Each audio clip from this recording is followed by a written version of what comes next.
नमस्कार साथियों, मैं डॉक्टर मुकेश गर्ग। जरा सोचिए में आपका हार्दिक स्वागत है। साथियों, कई दिन से एक बात के ऊपर बड़ा चिंता और अफसोस जाहिर किया जा रहा था कि अमेरिका, जो कल तक प्रधानमंत्री नरेंद्र मोदी से दोस्ती की कस्में खाया करता था, उसका अचानक से 10 मई के बाद पाकिस्तान पर जो भारत ने उनके एयर बेसिस पर हमला किया और उनके संभावित परमाणु हथियार छिपाने के स्थल को डैमेज किया, उसके बाद से पाकिस्तान अमेरिका का प्रिय हो गया है। ये बात बेहद चिंता और अफसोस की थी कि पाकिस्तान के प्रति अमेरिका अपना एकदम से अनुराग क्यों दिखाने लगा और क्यों डोनाल्ड ट्रंप जो है वो उसको हर संभव मदद IMF से या और जगह से फंड्स दिलाने की करने लगे। अभी G7 देशों की मीटिंग में, जिसमें भारत को भी विशेष आमंत्रित किया गया था, कनाडा में जो हुई थी, और उसमें डोनाल्ड ट्रंप पहुँचे और पहुँच कर वहाँ से बिना समिट के सम्मिलित हुए वहाँ से निकल गए और कहा रीजन इसके पीछे दिया गया कि कुछ बड़ा होने वाला है, इसलिए वो जा रहे हैं, छोड़ के उन्हें अर्जेंट मीटिंग करनी है। पता लगा खोदा पहाड़ निकली चुईया।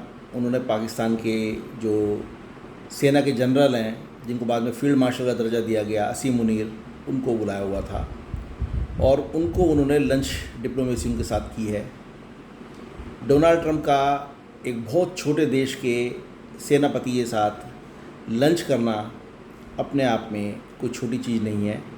इसके पीछे अमेरिका की कोई गहरी चाल नज़र आती थी। और कल से जब से वो लंच का आयोजन हुआ था, भारत का हर नागरिक इस विचार में है, इस विचार में डूबा हुआ है कि ऐसा क्यों हुआ।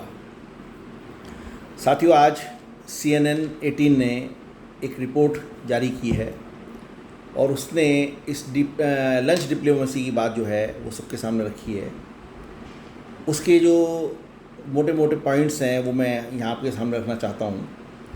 उसके अनुसार जो इज़राइल और ईरान का युद्ध चल रहा है, उसमें इज़राइल की मदद के लिए जो अमेरिका आना चाहता है या अमेरिका को उस मदद की गुहार लगाई है इज़राइल ने, उसके लिए अमेरिका ने पाकिस्तान को अपना मुख्य एयरबेस बनाया है और असीम मुनीर से उन्होंने डील की है कि पाकिस्तान के एयर बेसिस और पाकिस्तान की जो सरफेस है उसको जो है हमले के लिए ईरान पर इस्तेमाल किया जाएगा।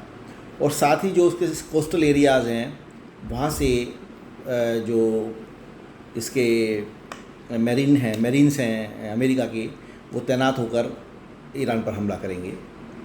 इधर अमेरिका पहले से 6 जो मिडिल ईस्ट के देश हैं उनमें अपने एयरबेस और अपने सैनिकों को रखे हुए हैं। कुवैत हुआ, जॉर्डन हुआ, सऊदी अरब हुआ, UAE हुआ, इस तरह के मतलब 6 देशों के अंदर उसने अपनी वो रखी एयरबेस रखे हुए हैं।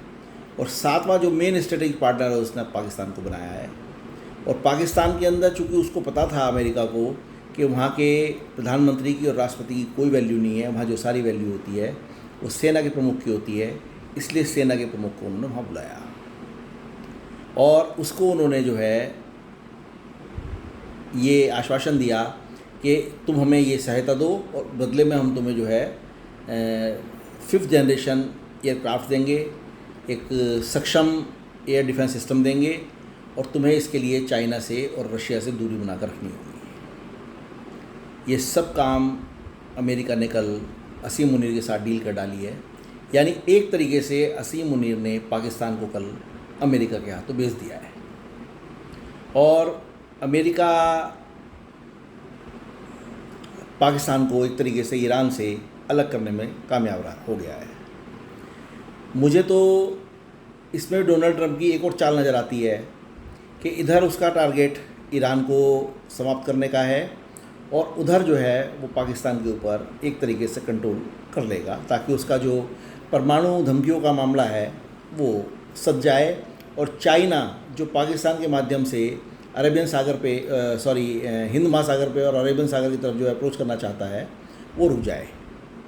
ये सारे मैटर्स ऐसे हैं जो अमेरिका बहुत अच्छी तरीके से समझता है और अमेरिका अपने इन्हीं कारणों से असीम मुनीर को जो है अमेरिका बुलाने में कामयाब हुआ। उसके साथ ट्रंप ने लंच डिप्लोमेसी की और लंच का नतीजा जो CNN ने बताया मैंने आपके सामने रखा। सर, मेरा कहना ये है कि यदि ये बातें सत्य होती हैं तो आप और हम बहुत शीघ्र ही पाकिस्तान के आसमान में अमेरिकन प्लेन्स को देखेंगे, फाइटर्स प्लेन को देखेंगे, और ईरान का जो है वो अंतिम वक्त आना तय है। जरा सोचिए। साथियों, यदि मेरे विचार आपको उचित लगे तो कृपया मेरे चैनल को लाइक कीजिए, शेयर कीजिए और सब्सक्राइब कीजिए। धन्यवाद।